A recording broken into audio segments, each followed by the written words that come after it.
Good day, YouTube, and welcome to another episode of the Albino Rhino Beer Review. Today you have the Rhino, and we are looking at a beer. Today's beer will be... you know what? Today we will look at this beer. So this is from the Sidelaunch Brewing Company in Collingwood, Ontario. This is the Sidelaunch Pale Ale. So the one thing about Sidelaunch is all the cans are basically the exact same. And what you're looking at is a different color for each brand of beer. Good way of differentiating and keeping that visual appeal, keeping that brand recognition. What do we have here? Where's the ABV on this guy? Pale Ale, Georgian Bay.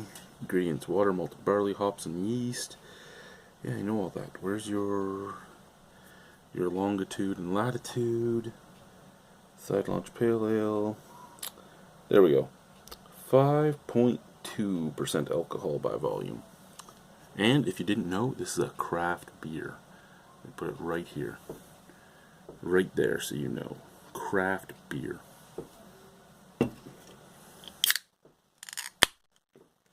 Though, I mean, we're going to drink this out of the Moosehead goblet. Why?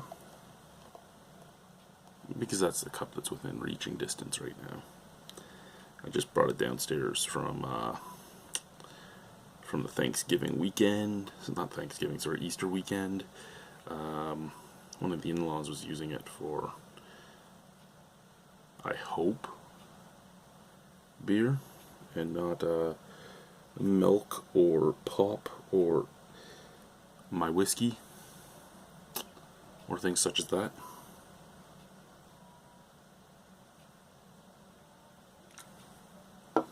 Okay, nice haze to it.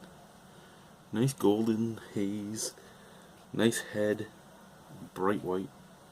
Little snap, crackle, pop going on.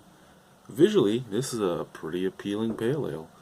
I mean, that's I wouldn't mind seeing that in my dimpled mug. Scent.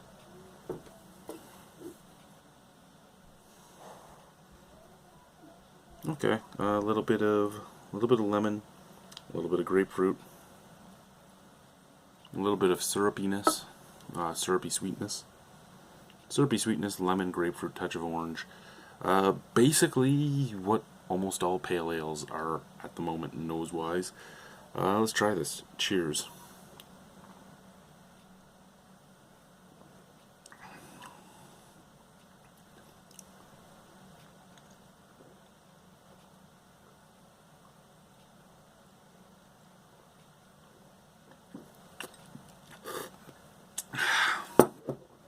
So it's drinkable.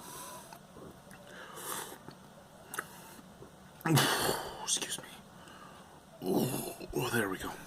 It's drinkable.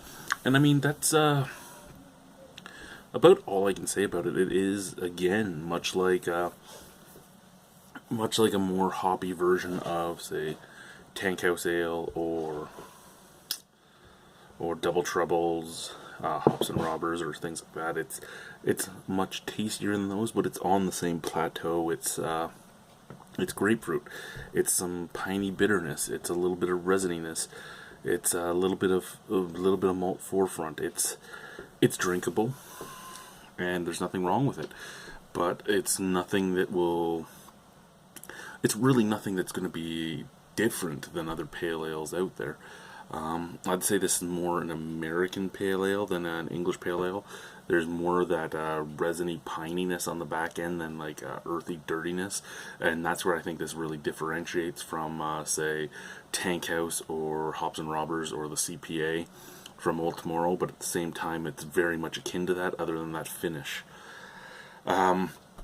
If you're a big fan of this and you live close to the brewery, I could see no reason to whine or cry about it. If you don't live near the brewery, it's still a beer to try. I mean, maybe you'll like that pininess more than the English-esque characteristics that a lot of pale ales have in Ontario.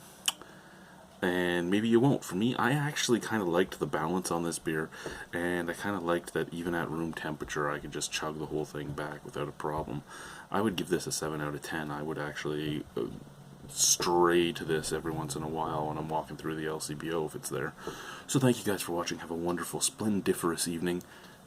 Good night, and good luck in your beer drinking quest. Bye-bye. Oh, it didn't turn off.